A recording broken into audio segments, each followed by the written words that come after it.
les va? Muy buenas noches, bienvenidos. Aquí comenzamos esta nueva entrega de El Puente. Entramos ya en el mes final, en la recta final, como se suele decir en los medios, porque vamos a estar con este ciclo, como lo habíamos prometido, hasta el último jueves del mes de noviembre, con invitados obviamente y temas que son de sumo interés, al menos desde nuestro criterio, y espero que lo compartamos del otro lado de la pantalla, como el de hoy, por ejemplo. El de hoy vamos a rescatar dos temas en particular. El primero, el movimiento obrero en Punta Alta y aquí en la región, porque esto comienza mucho más atrás de la autonomía de Coronel Rosales. Así que podríamos decir el movimiento obrero en la zona de Punta Alta, pero que pertenece a la ciudad, a Bahía Blanca.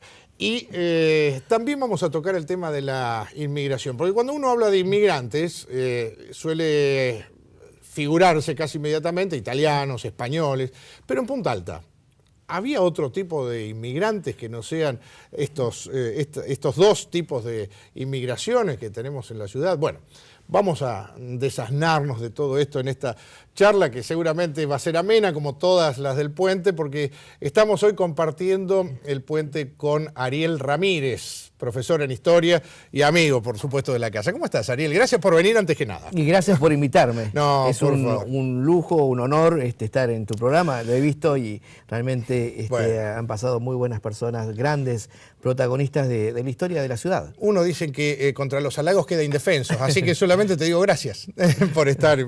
Bueno, entre tanta presentación hablamos del movimiento obrero, sí. Tema que vamos a abordar y que después salimos a la calle también a hacer una serie de preguntas. ¿Qué postal suponés, Ariel, que tiene la gente del movimiento obrero de allá por comienzo del siglo pasado? La postal de la gente. Yo creo que es una postal, posiblemente la imagen de los trabajadores saliendo de la base naval Puerto Belgrano, por lo que se conoce el puesto número 2, por calle Irigoyen, en bicicleta. ¿Cuántas? Digo cuántas porque siempre se mencionaban como 4.000 o 5.000 bicicletas. Sí, bueno, hay diferentes cifras, ¿no? Sí, claro. Algunos calculan que en la mejor de las épocas llegó a haber 6.000 trabajadores, pero bueno, eso fue oscilando al compás de las situaciones que vive el país, ¿no? Claro. Y obviamente también, digamos, las características, digamos, laborales de la época. Así que bueno, sí, yo me imagino que la imagen del común del ciudadano puntaltense es la imagen de los trabajadores en bicicleta saliendo por calle Irigoyen. Claro, sí. Cuando Irigoyen se decía, nosotros no lo hemos vivido, ¿no? Porque somos un tanto más jóvenes, era contramano al sentido de circulación que tiene hoy, vehicular, claro, ¿no? Así que bueno. Claro. Pero, sí. ¿Y por qué suponés que la gente tiene esa postal, que es un tanto contemporánea? Base naval ya construida, en funcionamiento, con sus obreros, con 6.000 obreros.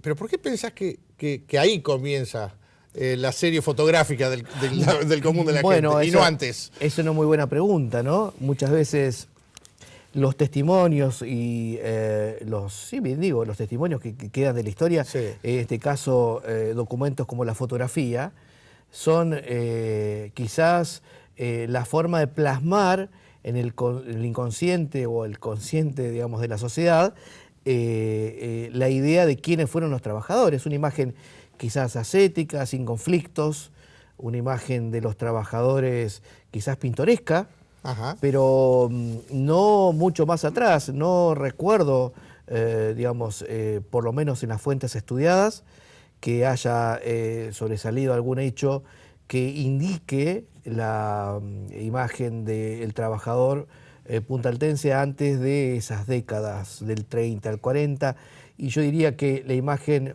digamos, que más por ahí circula es la imagen de los trabajadores recibiendo al luego presidente Juan Domingo Perón de visita en Puerto Belgrano.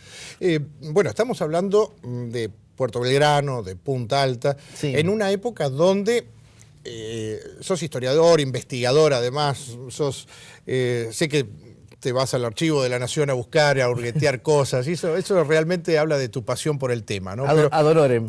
Y ad honorem, claro, y bueno, estamos hablando de pasión, generalmente los apasionados trabajamos muchas veces de esa manera, pero lo que te quiero decir es lo siguiente, en aquella época todavía Punta Alta o Coronel Rosales no estaba autónoma de Bahía Blanca. Sé que obviamente la investigación de tu tema justamente corresponde a lo que es las obras del puerto y los trabajadores en aquella región. Estoy bien, no estoy equivocado en esto. Estás bien orientado. Bien. Sí. Digamos, la historia digamos, portuaria de los trabajadores en sí, claro, porque mi trabajo se basó específicamente en el devenir de estos trabajadores, se remonta a los últimos años del siglo XIX, ¿no? Claro. Cuando comienzan las obras. 1898.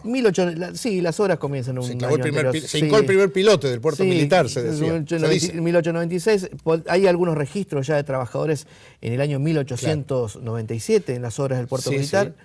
Y lo curioso de esto, que estos trabajadores, que muchos de ellos llegan en forma directa o indirecta al lugar, digamos, al laborador de construcción, muchos ya vienen con ciertas características. Ajá, por ejemplo, una militancia ideológica, socialistas, anarquistas, trabajadores que vienen ya, digamos, si bien vienen, digamos, de Italia, vienen de España, vienen de Francia, vienen griegos, la mayoría de estos inmigrantes... Perdón, Ariel, ¿todos inmigrantes? ¿No había trabajadores argentinos? No, corrijo esto, sí, claro, por supuesto. Pregunta, hay muchos trabajadores argentinos que se enteran porque se publicita a nivel nacional la construcción de esta mega empresa. Me imagino lo que debe haber sido para la época la construcción de este puerto, de esta obra. Si nos imaginamos en el medio de este desierto, ¿no? Digo por la inclemencia del lugar, ¿no? Médano puro. El país del diablo.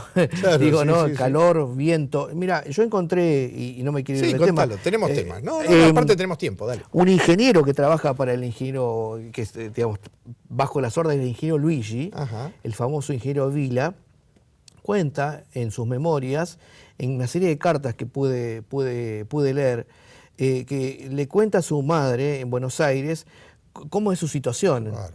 Y su situación cuenta cuenta, por ejemplo, desde la soledad, de lo intempestuoso del clima del lugar, cuenta lo difícil que es vivir en un lugar donde, por ejemplo, digamos, el problema del agua era una constante. Claro. Y también relata las primeras manifestaciones obreras. Y yo diría... Ya vamos entrando en el tema. Sí, 1899, el ingeniero Vila cuenta y relata el primer partido de fútbol en las costas de las obras del puerto militar. Mirá vos. Sí, cuenta, casamientos, digamos, obviamente había un vínculo entre Punta Alta y Bahía Blanca.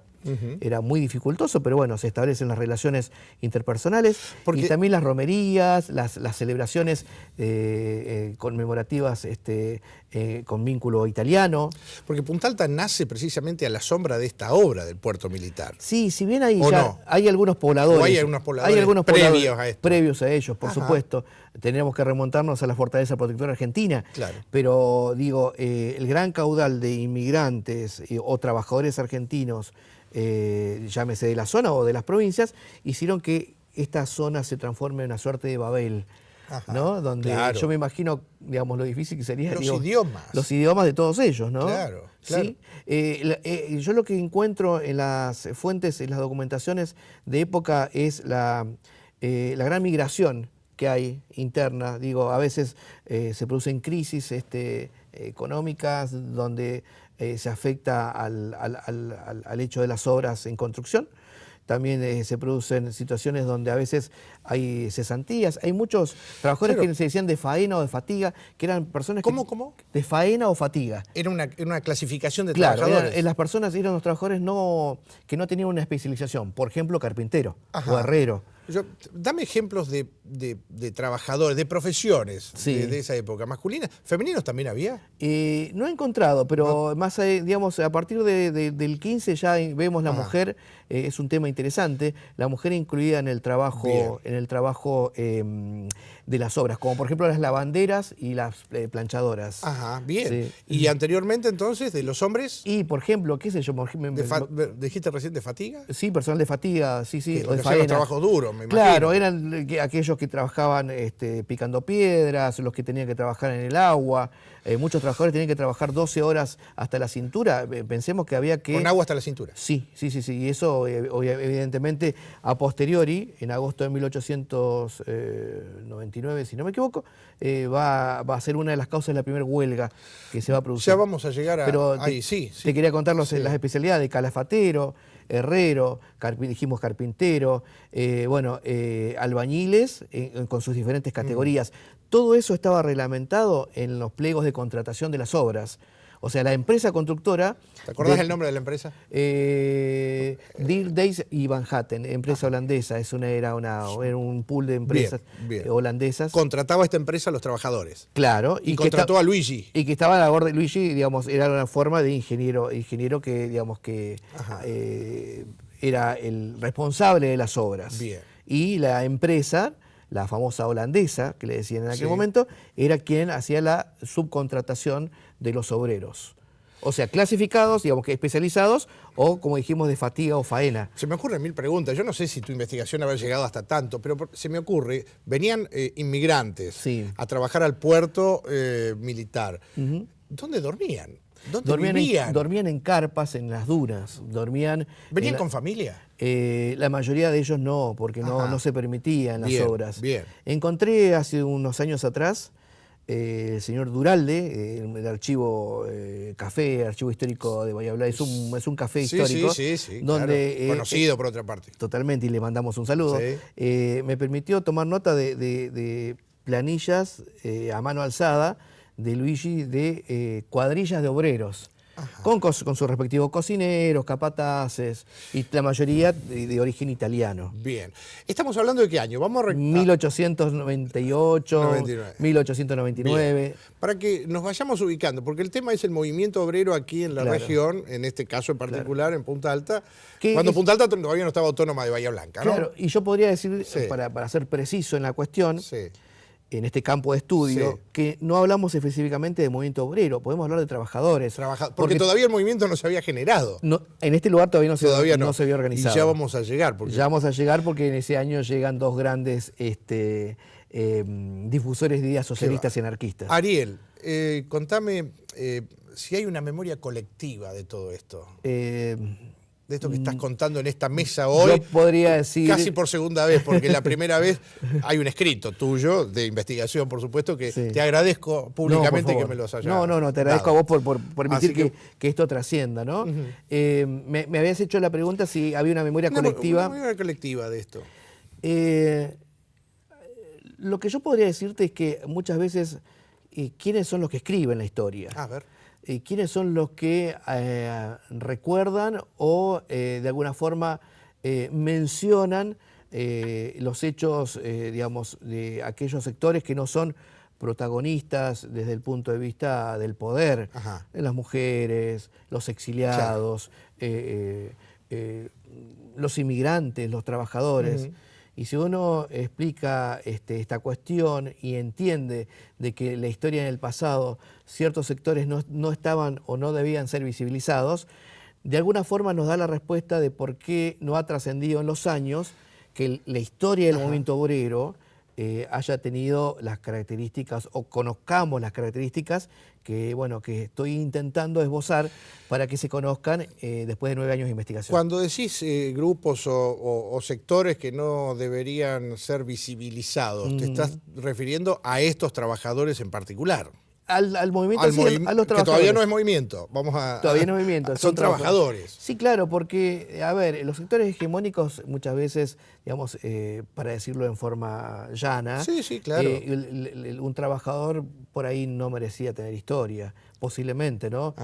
Un pueblo originario, digamos... Esto era así en aquellos tiempos. En aquellos tiempos era así.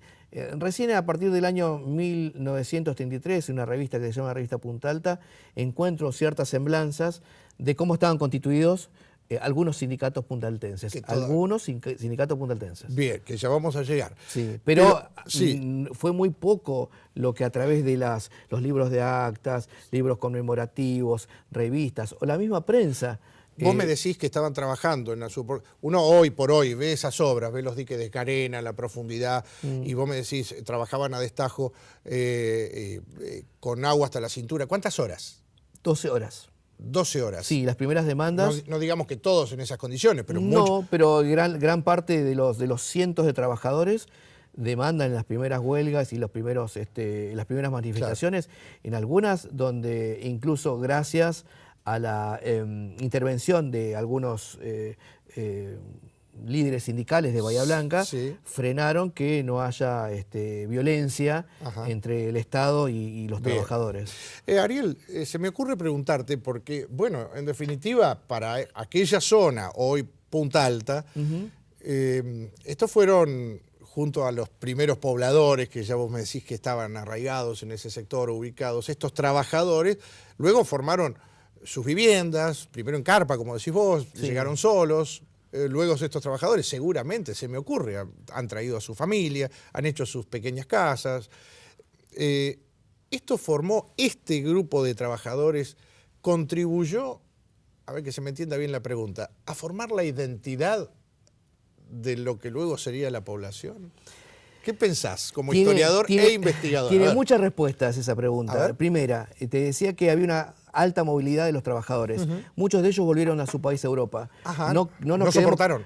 Claro, ¿O no les gustó? No les gustó, hicieron el trabajo. Muchos trabajaron en el puerto, cuando no había trabajo se iban a trabajar al campo. Ajá. Y muchos de ellos, frente a la represión del Estado, o simplemente porque, digamos, no estaban convencidos con venir a hacer a América, un lugar donde idílicamente se les prometió, sí, ciertas condiciones que después no se cumplieron. ¿Se les prometió?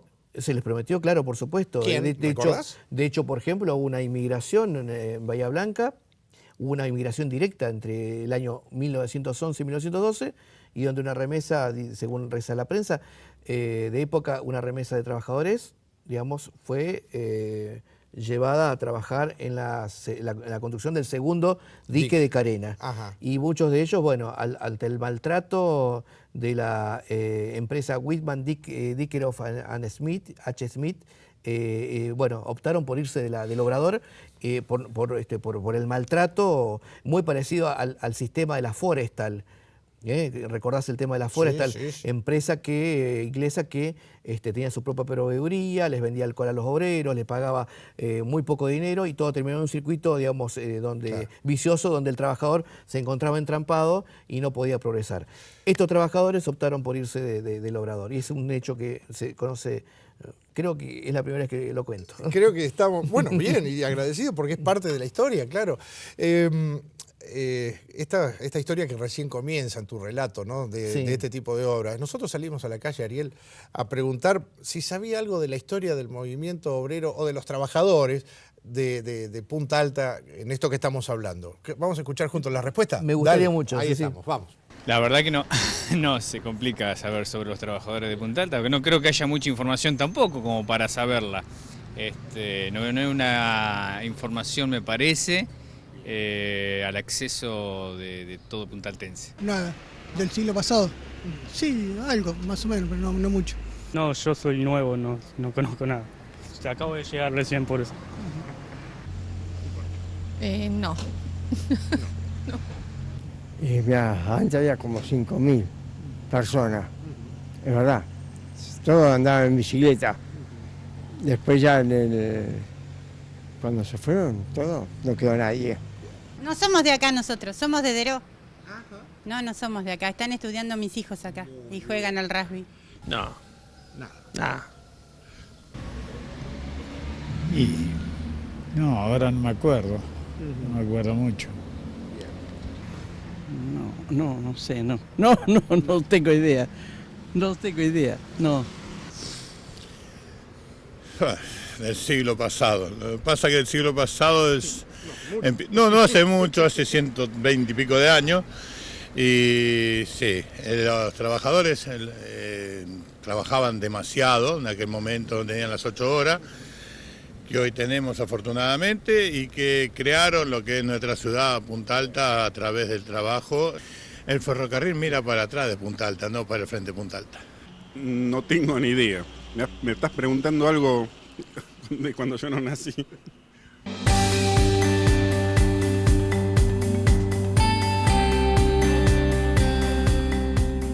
Bien, parte de las respuestas, Ariel, tomadas al azar, ¿eh? Acá la gente, el transeúnte común, le hacemos esta pregunta. ¿Te merece alguna reflexión? Sí, claro, A por ver. supuesto. Digo que... Dos que no eran de Punta Alta, que estaban de pasada. Sí, la primera, bueno, la función del investigador tiene que dar a luz sus trabajos. Bueno, yo relativamente en prensa y en el medio científico he hecho público mis trabajos. Sí. Creo que falta mucho más. Damos fe, acá yo tengo tu trabajo. Hemos publicado en la prensa electrónica de la ciudad, pero creo que eso va aparejado que también, como docente que soy, también tiene que estar incluido el conocimiento del movimiento obrero. Algo que, bueno, que evidentemente... ¿En las escuelas? En las escuelas. Ajá. Digamos, ¿del lugar? Del lugar, sí, también que me gustaría muchísimo, digo, como hacen otras provincias, que dentro de la currícula esté incluido también la historia particular de sus localidades, ¿no? Claro. Lo que también nosotros conocemos, decimos, como la microhistoria. Bien.